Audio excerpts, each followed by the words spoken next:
Dr.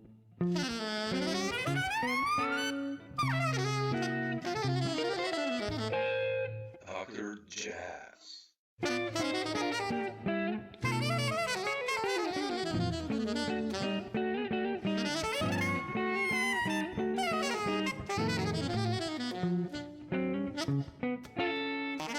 Jump in. You know, I wanted to ask you. Listen to the last Inside Straight Christian McBride record, "Life at the Village Vanguard," and you know, I was blown away by it. Of course, you know, it's just you and Christian. You know, you guys been playing together for more than 25 years, I guess, or close to 30 probably. Yeah. But yeah. How is it for you, like, to play with him and with this group, and what makes it so special?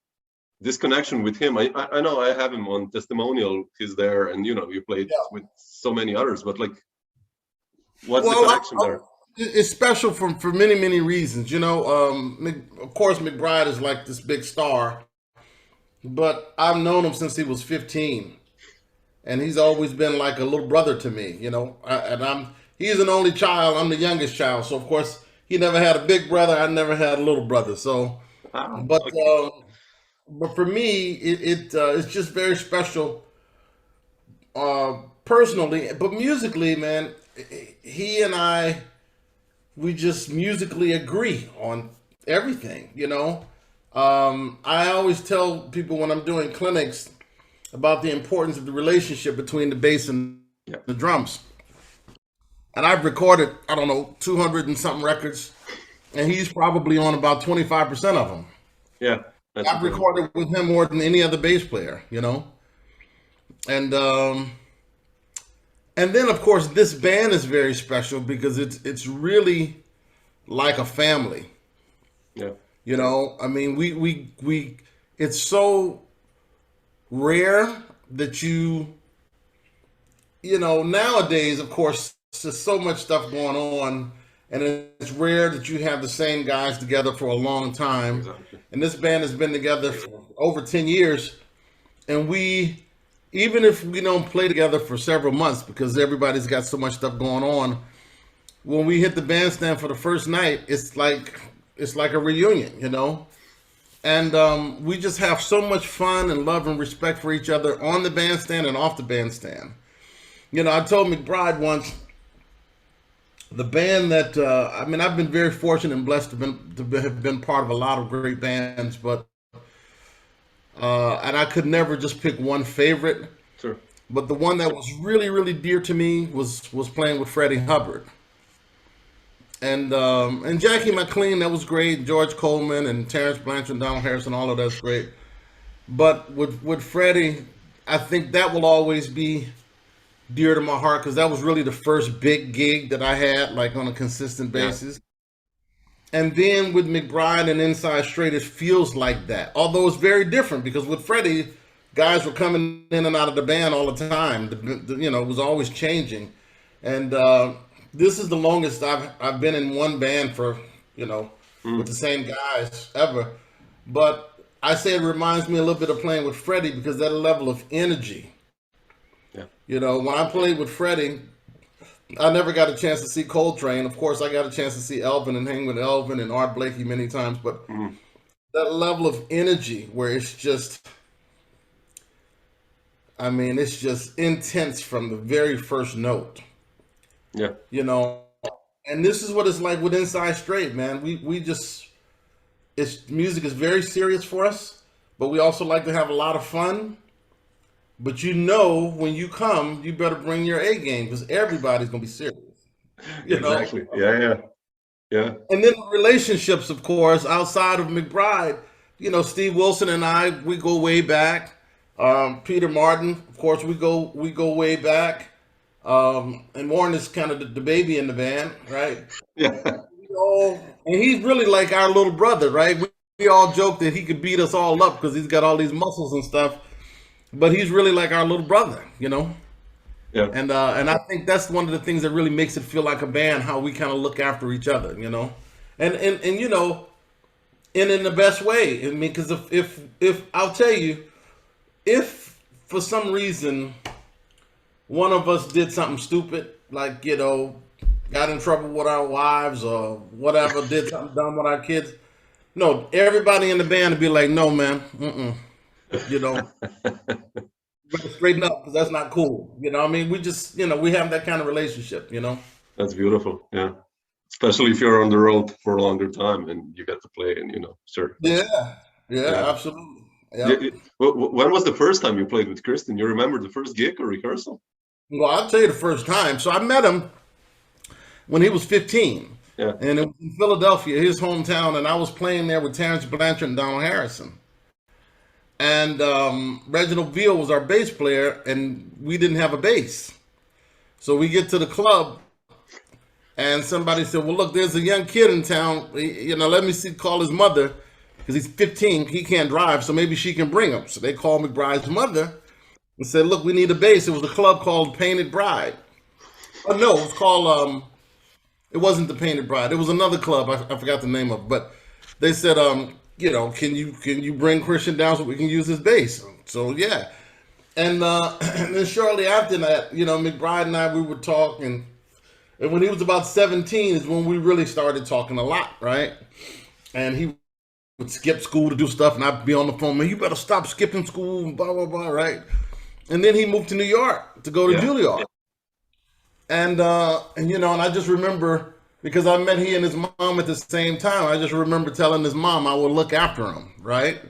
Okay. And so, at one point he was living in Brooklyn. I was living in Brooklyn. He would come by my house. My wife would cook and blah. We would take food to him, blah, blah, blah.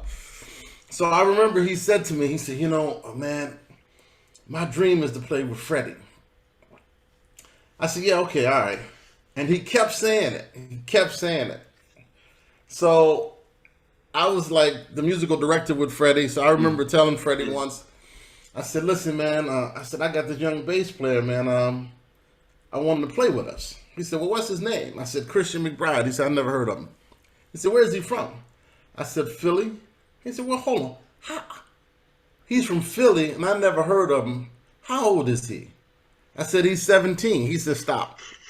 There is nobody 17 ready to play with me. Don't even mention him to me again. I said, oh, man. So I told McBride, I said, well, just hold tight. So a couple of months later, I get a call from a promoter to say, Carl, listen, I got this gig in Plantation, South Carolina.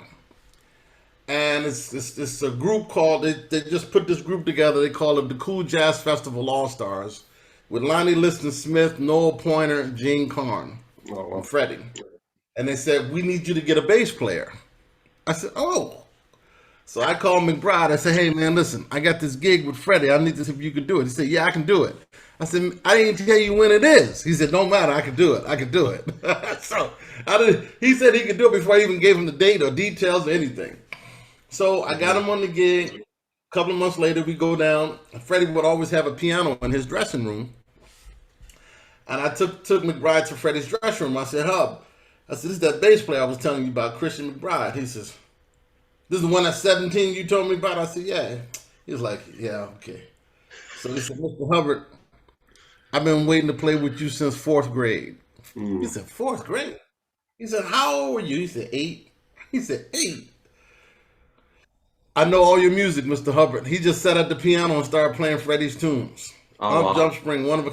And Freddie looked at me. He said, man, where'd you find this guy from? I said, Freddie, I told you, he's not normal. That's incredible. Yeah, man. But we've been like brothers ever since, man. And so, yeah, you can hear it in the music, like, I mean, you guys swing, like, it's incredible. But it's like also the level of fun, like the seriousness, but also this joy that the music, I mean, Christian's music anyway always exuberates this joy.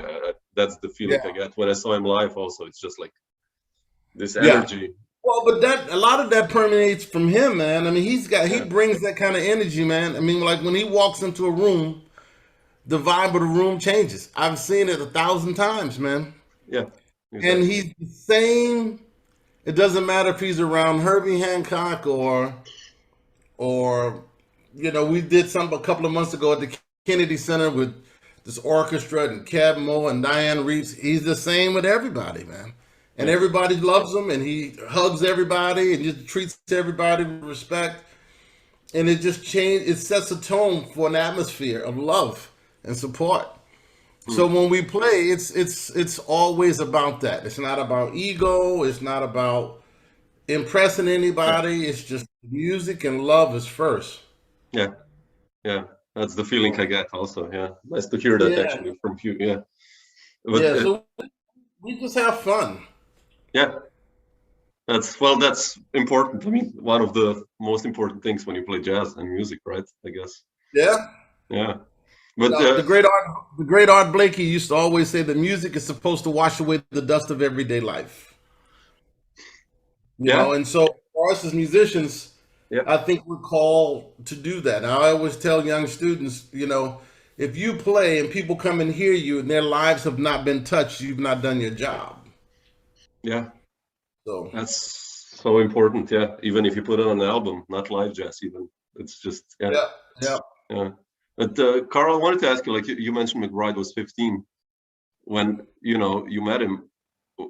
How were you like when you were 15? Let's say mid 70s. And No, what were man. your dreams like? Did you have like Christian said Freddie Hubbard, I want to play with him. Did you have like these dreams who you want to play with or what you want to do? Yeah. I mean, at 15, I grew up in Milwaukee. Yeah. I'm the youngest of 5 kids, and everybody played an instrument except for my sister. My mother was a gospel singer, so Oh, I wasn't thinking so much of who I wanted to play with at 15. I just knew I wanted to play. Because at 15, I was still kind of getting exposed to jazz because I grew up listening to mostly R&B and soul and gospel.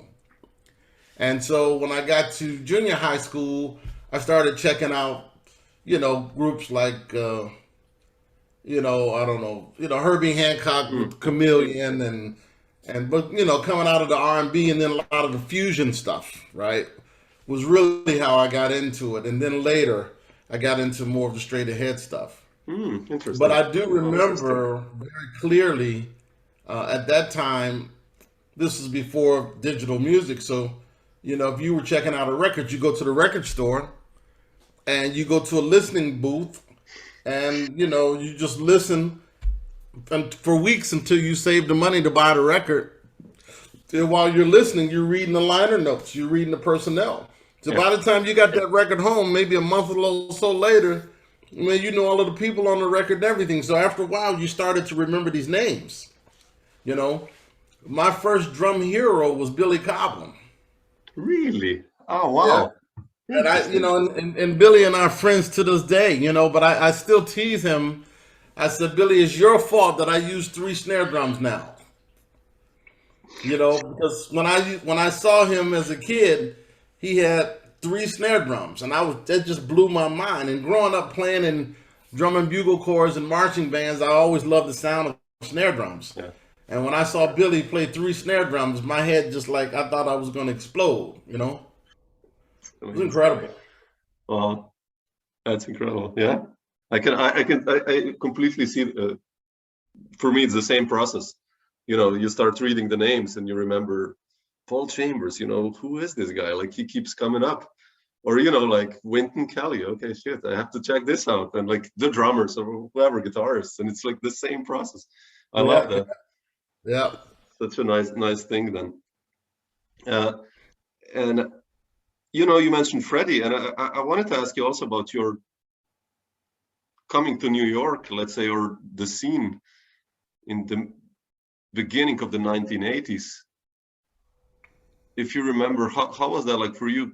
Your first steps on the scene. And I mean, I know you did. I have the Woody Shaw records, and of course the Jackie McLean and Freddie Hubbard that started happening. But when you first came to New York, how was it like for you? It was frightening. Well, first of all, I feel like I had like a little bit of a cushion because I didn't move directly to New York. I moved to New Jersey to finish school. I transferred at the encouragement and urging of Mel Lewis. I transferred for my junior year, so I did my last 2 years in New Jersey, and Rufus Reed was my teacher. Oh, wow. Okay. Director of the program. To this day, I still call him my teacher. I love that man. Sure. But it was, because I couldn't imagine, man, coming from Wisconsin coming straight to New York. I mean, the energy level was just Yeah. crazy, Yeah. right? So the reason I said I had a little bit of a cushion because I could go into the city and then come back to Jersey, you know. And I lived in Jersey for about 6 years before I moved to Brooklyn, you know. Oh, okay. But nonetheless, it was still pretty close. It was 20 miles away. But the energy level was unbelievable. And you know what was crazy for me was that I'm now seeing people, and again, this is before YouTube or any of this stuff. I'm seeing people in person for the first time. I mean, you know, other than what I saw on a record, you know, on the back of a record or in a magazine. Mm. You know, I mean, when I was still in Milwaukee, I got a chance to see Art Blakey, but you know, my first time seeing Jimmy Cobb and Roy Haynes and Elvin and Tony and Max and Yeah. Billy Higgins and Art Taylor and all these, it was like in New York. And you'll be in a club and like 4 or 5 of these guys in the same club in one night. And you're just like, wow. Yeah. Well, But you know, one of the things it taught me was the importance of trying to represent the music on a very high level, because all of those guys, when you saw them, they were playing at such a high level, so consistently. yeah. And you know, and I learned from Art Blakey and Max in particular the importance of community. Yep. You know, because they really embraced me, and they explained to me, you know, separately, that this is a community. And you know, Art Blakey told me, he said, man, just because you play drums and I play drums don't mean you part of what I do. It's not an automatic. You got to earn your way into this thing. Sure. And so even to this day, man, I'm 60 now, and it's tough. The way the business has changed, it's tough when I meet a lot of younger musicians who don't understand the concept of earning your way in. It's just like, you know, you 23 and you talking about my band. I'm like, man, you ain't got no band. You got a couple of cats you playing some little club on the weekend. They ain't no band. You know, but the sense of paying dues and earning your way in and waiting your turn, that's like, it's for some people, it just doesn't exist. Yeah. You Yeah. know? Your generation really had that. I mean, all these drummers, you know, like Kenny Washington and, you know, Louis Nash, all you guys are kind of the same, their age, you know. I think you all guys had the same way, in a way, you know, with different people, of course, but also the same people. I'll tell you an interesting story, man. One night at the Blue Note, there was a double bill with Tony Williams and Billy Cobham for a week. And of course, this is pre-cell phones or any of that. But it just so happened that the night that I went down several nights, but one night in particular, there was a corner in the Blue Note where it ended up being about 17 of us, drummers, young drummers. And no one told the other we were coming down that night. It was just like Kenny was there, Nash, Tony Reedus, Jeff Watts, everybody you can imagine. We were all there because these two guys are heroes, right? But the irony of so many of us being there that one night was crazy, you know? Yeah. But it's just, that whole thing, man, of just having to kind of earn your way in is, it's kind of a lost art, and I miss it. I just feel we've made it too easy for some people, Yeah. you know? Yeah. Yeah. I know what you mean. Yeah. I mean, you were lucky, actually, that you got to experience this of playing with the greats, actually, you know, the guys who made the records we all admire in the 60s already or in the 50s already. So well, I'll tell you. So you know Nasheed Waits. Sure. Yeah. Great drummer. Well, his father was the great Freddie Waits. Freddie, yeah. And I remember he was playing with Art Farmer at Sweet Basil's. And this is before I started playing with Art, and I had come down, and Art had asked me to sit in. So at that time, it was 3 sets every night, and people would sit in on the last set because but usually the club wouldn't be as crowded with customers, right? So I saw him on the break. So he said, "Okay, when we get ready to start the 3rd set, you just go up and you'll play first." I said, okay, and I'm nervous and I'm scared. So he said, are we getting ready to go up? So he said, okay, go up, just, So I go up and I'm at the drums, trying to get situated. And I hadn't said anything to Freddie, right? So Freddie comes up to me, Freddie Waits comes up to me, and he puts his hands on my shoulder, and he's squeezing my shoulder. And he's smiling, so everybody thinks that this is a friendly conversation. And he's in my ear cursing me out. He's like, you get the F off my drums. I don't know who told you think you could play my drums. I said, get the F up off. I said, well, Art told me, he said, I don't care who told you. These are my drums. Don't you ever do that again. And I got up, and he said, you sit over there and you watch. Right? But the beautiful thing about it was after the set, he called me in the kitchen, which was the dressing room, and he explained to me, look, man, this is not how this goes. But the thing is, he did it with so much love. It wasn't like he was trying to embarrass me, and because he could have just screamed at me in front of everybody and embarrassed me. He didn't do that. And afterwards he gave me a hug. He said, listen, man, you're going to get a shot, and I'm going to let you sit in next time, but you got to respect me, and you got to respect my instrument. You should have come to me to say, Art would like for me to sit in. Is it okay? He said, these are my drums. These are not Art's drums. Man, that was one of the greatest lessons I ever had. Yeah. Think respect. Yeah. I mean, Absolutely.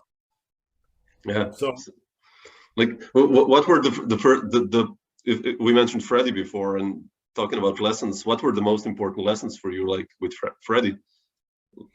Well, I'll tell you, man, one of the interesting things I tell people, I played with him for 8 years. Yeah, and in 8 years, we had a total of 5 rehearsals. Wow. Right? And those were for record dates. Freddie didn't rehearse. But quite often, a lot of guys during that time didn't rehearse. Right? He didn't rehearse. He didn't give you any music. He didn't give you a tune list. He didn't give you a set list. This is not even before the first gig. Right? So what do? You just buy all of the records. You learn all of the music. You talk to as many people who played with him, and you ask them what you're supposed to do. And he didn't allow music on the bandstand. Oh, yeah.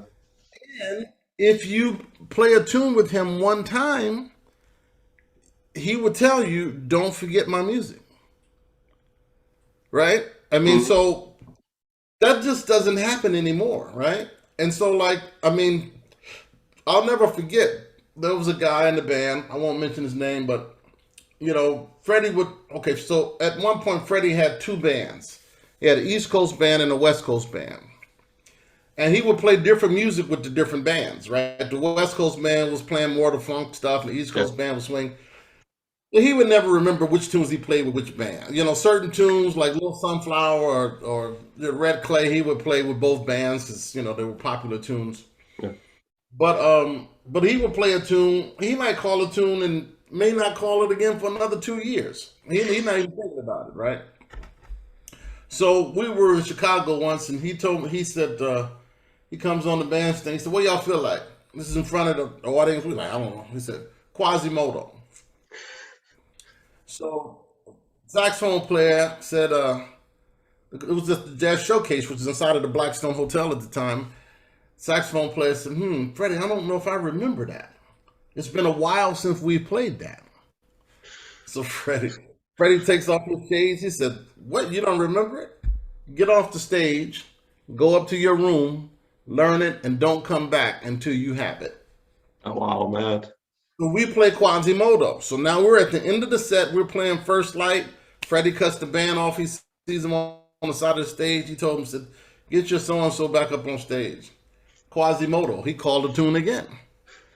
And after the set, he looks at me. He says, send him home. I said, what? He said, send him home. He said, I don't want to see him again. Wow. I said, well, what? He said, man, I don't pay people to forget. You Wow. play a tune with me, you better never forget. Now, that seems like so crazy, right? But a lot of those experiences have kind of shaped how I've even approached to teaching. Because, for years, I was the artistic director of jazz studies at Juilliard, and now I'm here as the endowed chair of jazz studies at UMKC in Kansas City.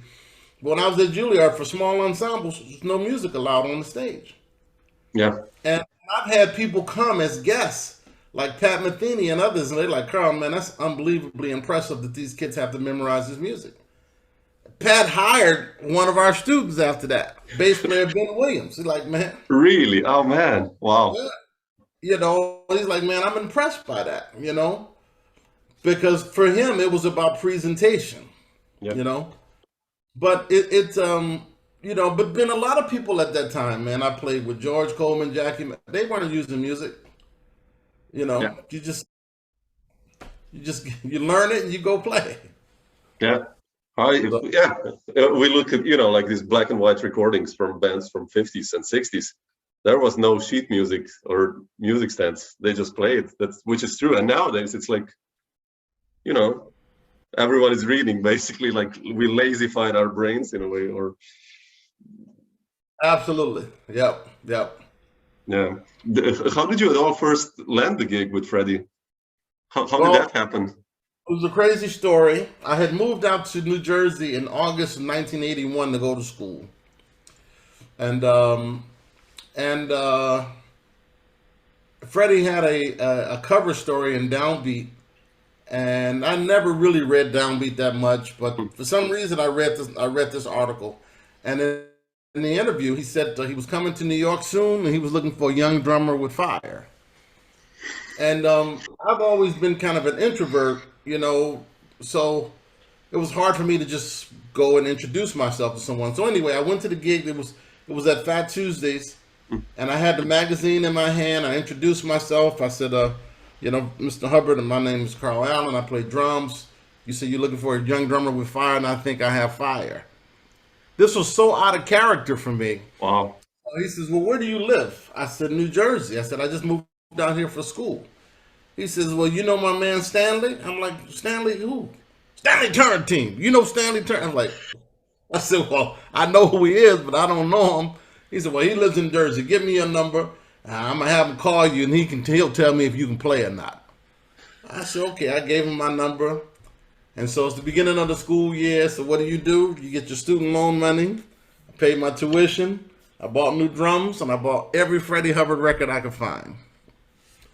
And I never got the call.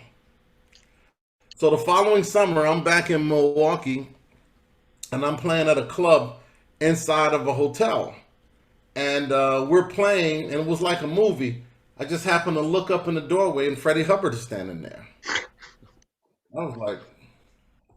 And so he comes and he sits at the bar. He was in town with this group VSOP with Herbie, Wayne, Tony, and Ron. And then he's sitting at the bar, and I go and reintroduce myself, and I was kind of nervous but still upset that I never got the call. We talked for a little bit, and he gave me his number. He left. A month later, I'm back in this club because I played there 5 nights a week, and in the doorway, it's Freddie Hubbard. A month later, nobody comes to Freddie. Comes to Milwaukee twice in a month. Nobody, right? Not even people who live there, right? So he was now in town with this other group, this Cool Jazz Festival All Stars, right? So I go and we're talking at the bar, and so he's like, "Look, let me ask you something." He says, "How would you like to play with Freddie Hubbard?" As if he's not Freddie Hubbard, right? Yeah. And so I was young and arrogant. I said, well, it'll be cool. I said, but, we have to talk about a couple of things. He's like what? I said, well, I heard some stories about you. He said, what did you hear about me? I said, well, I heard a story about you kicking some drummers' drums off the stage and you're not paying people. But he said, yeah, well, what about it? I said, well, I'm just telling you, if you kick my drums off stage, we're going to fight. I'm just telling you, because I'm not going to have you kicking my drums off stage. He's like, well, what else? I said, you're going to have to respect me as a man and pay me all my money on time. Oh, wow. So he said, well, what else? I said, that's about it. I said, you just make sure your people call me. He said, yeah, okay. So then I left the club, and then I got in the car, and I just had this meltdown. I was like, wait a minute. What did I just say to Freddie Hubbard? Because it wasn't even like it was me talking, right? About a week or so later, his manager called me and gave me some dates. And the first date was November 1982 in Greensboro, North Carolina. Oh, wow, you remember exactly. Wow. I remember the exact date. And because Danny Richmond lived there, and I remember he came to the gig. Oh, really? Oh, wow, man. And I stayed for exactly 8 years, and I left November 12th, 1990. So, and a couple of years after I was in the band, I asked Freddie, I said, man, let me ask you something. You played with all of these great drummers, man. I was not ready when you hired me. Why did you hire me? He said, well, you want to know why? I said, why?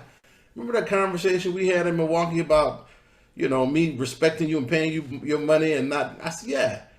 He said, man, that's why I hired you. You can stand up for yourself. And I was like, that's right. You better pay me all my money on time still. So that was kind of like a running joke, for years. That's beautiful. But I'll tell you, man, when Freddie, man, changed my life on so many levels, man, because he was the one that introduced me to that world. Mm-hmm. And because of me playing with him, allowed me to develop personal relationships with Art and Elvin and Max and Tony and Higgins and Roy and Tootie Heath, all of these guys. Mm-hmm. They would all come in here to band, and they would all come and sit in, and he was really like an uncle to me, man. And I'll just never forget, man,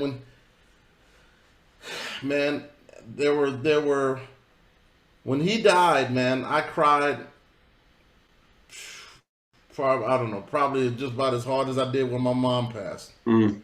And the only other person that had that effect on me was Art Blakey, But Freddie was very, very special, man. I told someone, it's really tough sometimes.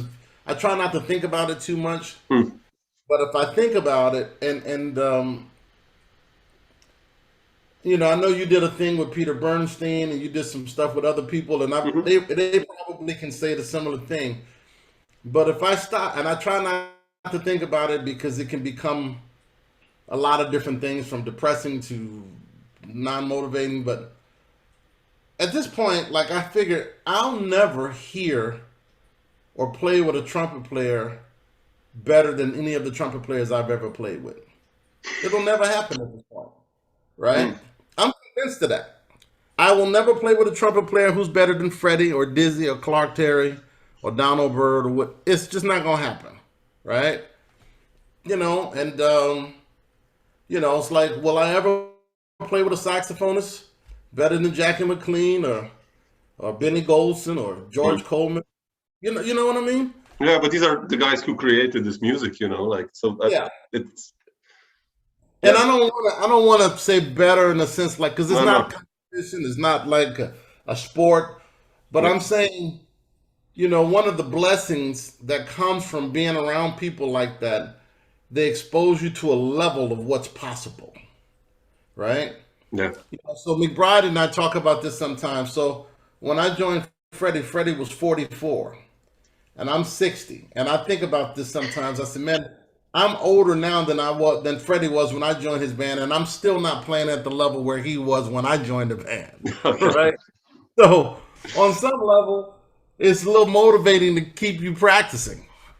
Like, that's the level we want to get to, right? Yeah. Yeah. I mean, I have never been able to play a shuffle in the press roll and make someone cry. Art Blakey could do that. I've seen it. Art Blakey can play shuffle. You just lose your mind. So it's like there's more work to be done. When did you first meet Art, by the way? You mentioned in Milwaukee already, or I met him when I was 18. Oh, okay. He came to Milwaukee. Billy Pierce was in the band, Bobby Watson, Charles Fambro, James Williams. I mean, but watching Art play, man, was just it. If you've never seen him, it's impossible to describe, to listen to him play a press roll. Like I mention this to students, and I say it's like hearing someone rip a phone book, and they're like, "What's a phone book?" Right? But like, Oh, man, yeah. this thick, right? This thick, and you just, listening to him play a press roll, like, I mean, he would play a press roll, and you literally would feel the floor shaking. Yeah. It was unbelievable. Incredible. Yeah, I can believe you. I mean, So I already see the smile when you're just describing this on your face, how you must have felt. So, it's just like, and many places, many times at Sweet Basil's. yeah, Yeah. Many times at Sweet Basil's. that was his spot. Yeah. Yep. Did all these guys, like, you've done all these gigs with, Jackie and Freddie, and did these guys encourage you to become a band leader, like to the Piccadilly Square? How did that one happen? I mean, I have Testimonial, which is a little bit later, 94, Yeah. but this is already 1989. Like, how did you decide to become a band leader, or this story? Well, I'll tell you a funny story. I was in Japan with Terrence Blanchard and Donald Harrison. It's my first trip to Japan, 1987. And we're in Tokyo, and after the gig, I'm backstage, and we're all in the dressing room, and Terrence and everybody had left the dressing room. Then there's a knock on the door, and I open the door, and this gentleman had come in and introduced himself. He says, "My name is Makoto Kimata. I'm A&R for Alpha Records, and I came to meet you because Art Blakey told me I'm supposed to give you a record deal." Oh, wow, really? Okay. So I said to him, "Excuse me a minute." And he's standing there, and I go outside the door, and I'm looking around because I thought Terrence and Donald were playing the trick on me, right? And he's looking at me like, because it's like something from a movie. And I think these guys are just like playing a joke on me, right? So, and I'm going outside the door like, say, aha, I caught you. There was nobody there. So we talked for a minute, and I said, "Well, what do you mean?" He said, "Well, I've produced Art before, and Art told me that that he feels that you're going to be the next guy to carry on his tradition of trying to help young musicians, right?" And he says, "Oh, I want you to do a record." And so I was like, "Oh, okay." And and this is before I had a email or any of that. And in fact, it took several months of us talking back and forth via fax machine. Yeah. And it was so crazy. I didn't have a fax machine at that time because fax machines cost about $1,400 at that time, right? And so he said, "Do you have a fax number?" I said, "I'll get one."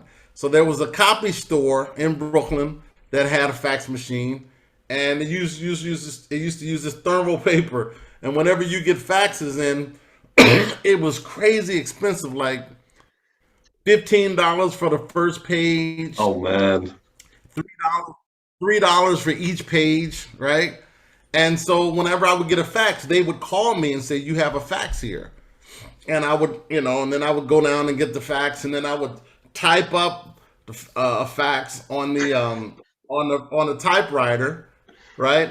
And I would take it down there and then send it to him. So anyway, so at some point he says, "I want you to do a record," and the first record was this record called Dreamboat, same label.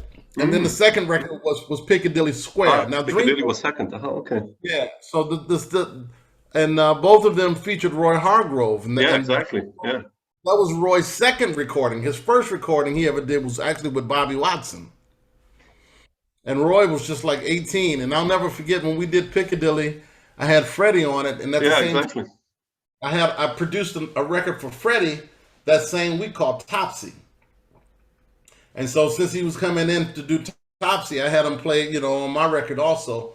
And at this point, this is the second record. Roy started to get a little reputation, and he's feeling pretty good about himself. He's, right before we start, he's warming up. He's got his dark sunglasses on, and Freddie comes in the studio, and he just pops his case open, pulls out the horn. "Whoa, guys, started playing something really high, and Roy looked over like, "Oh no!" and he just put his horn away and put his head down. Right, he was just totally intimidated. Right, but then the most beautiful thing happened, man, because after that, Freddie saw, that Roy was nervous, and he took Roy in the corner and he just talked to Roy, man, for 40 minutes, man, just talking to him and encouraging him and telling him about. Beautiful. I don't know everything he told him because nobody could be part of that conversation, but it was a beautiful moment just to see how he really embraced Roy. Yeah. That was a moment in history, man, because Yeah, definitely. just to see how this legendary guy reached back to try to pull up Roy. But that's, when you think about it, that's what this whole record was about. That's what me getting the record deal was about. That whole thing was to reach back and help somebody, Yeah. Yeah. That's how it happened, but Yeah. see, a lot of those guys that I played with, like Jackie and Freddie and Benny Golson, played with Art Blakey, and that philosophy of the Messengers Yeah. was really about, when you get good enough, it's time for you to go. And it's interesting, Art used to do that, and people didn't understand that. Like, usually when you get fired, it's because you messed up. Quite often with Art, no, he's putting you out because he wants you to create your own thing and hire some more guys. And the way that Art was talking about it is that he said, that's how you keep this thing going. Yeah, exactly. So, but all those guys were very encouraging. Were you immediately comfortable in the role of a band leader? Like, Oh no, but you know what? There's a phrase called "baptized by the fire," which just basically means whether you're ready or not, you just get thrown in that situation and you have to figure it out. But at that point, I had been in the band with Freddie for a couple of years, and I was kind of the musical director, and he would let me pick the musicians sometimes and stuff. So I had gotten comfortable with that, and but that led to other things like me starting a production company. yeah, And I started a production company and producing primarily because I wasn't happy with some things I saw in the business. For example, I saw musicians who I felt deserved more attention and more respect yeah, that they were getting.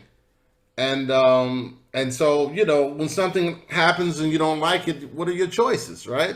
You can complain about it or you can do something about it. yeah, And I chose exactly. that. And I'll just never forget, I intentionally focused on either the younger musicians who I didn't feel got a lot of credit, like Cyrus, Chestnut, or Anthony Wanzi, or, guys like that, or the older musicians also, like Pharoah Sanders and Dewey Redman. Dewey, yeah, And the Lee Conants and people like that. So, I was really happy that I was put in a position to be blessed to try to help other people, because that's really what it's all about for me. definitely, yeah. But I also want about this, you taking over more control.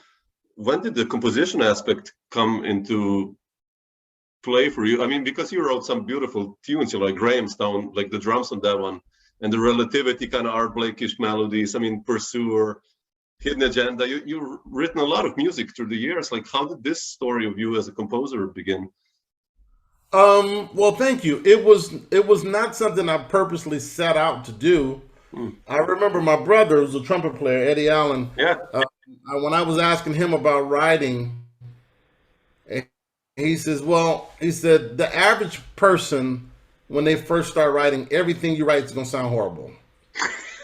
And he says, but if you keep doing it, eventually you'll get like a measure that you like, then 4 measures, then 8, and then you got a blues, then you got, So that's kind of how it happened. I'll tell you a story that's so embarrassing, but it's true. I was so naive and ignorant about composition at this point. My junior year of college, I had gotten sick. My first year, I'd gotten sick with hepatitis. And so I had to take off a semester from school. And when I was in the hospital, I decided I was going to write a tune.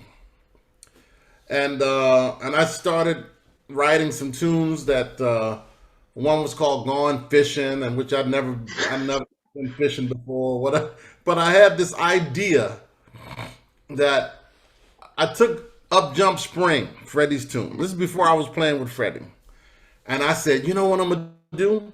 I'm gonna take the chord changes, and I'm just gonna reverse the chord changes, and I'm gonna go from the last tune, last chord. And that's going to be the first chord. I'm going to write all of the changes in reverse order. And I'm going to call the song "Autumn Fell Down." I laugh at that now. That was the dumbest idea I ever had. Because I didn't understand harmonic movement. Right? So I showed this to my brother. He's like, man, what is this? I said, man, I wrote this song called "Autumn Fell Down." He said, man, the changes don't work. But I thought it was creative and hip. Man, I have to try this actually. I have to try this. Like, take autumn leaves and like, yeah. So, but it was the kind of thing that just got me thinking about stuff. And then some years after, I remember as I was playing with Benny Ghost, and I would remember being by his studio in the city, and he had stacks and stacks of manuscript paper, and none of them really had a complete tune on them, right? One of them might have 5 notes. Another whole sheet might have 2.5 measures. They're all of this stuff, right? So I said, Benny, man, what's all this scrap paper? He said, Carl, it's not scrap, man. I said, well, what is it? He said, I just hear ideas. I write them down. Yeah. He says, man, I have to tell my housekeeper not to throw this stuff away, because he says one of those could be my next Killer Joe. Exactly. And so I always remembered that. And then like a couple of years later, I was doing a record for Atlantic, and I wrote this tune called "A Difference of Opinion," and I had written it and just put it away because it didn't sound complete. So I needed one more tune for the record, right? And we were in this process of recording, and I'm in my studio pulling stuff out, and I pulled that out, and it was incomplete. But by that time, I had learned a little bit more about writing, so I was able to put an intro on it and some other stuff. But it's really trial and error, man. It's really trial and error, you know? And I still don't consider myself a great composer, but I like what I like, and I write from different perspectives. Like sometimes I'll write based on a picture. Like I'll see a picture, and the picture, that image will create certain sounds, and then I'll kind of write based on the sounds. Or I'll read something. For instance, I went through a period where I was doing a lot of reading of Black poets and Black artists and people like you know, looking at, like Toni Morrison wrote a book called "The Bluest Eye." Yeah.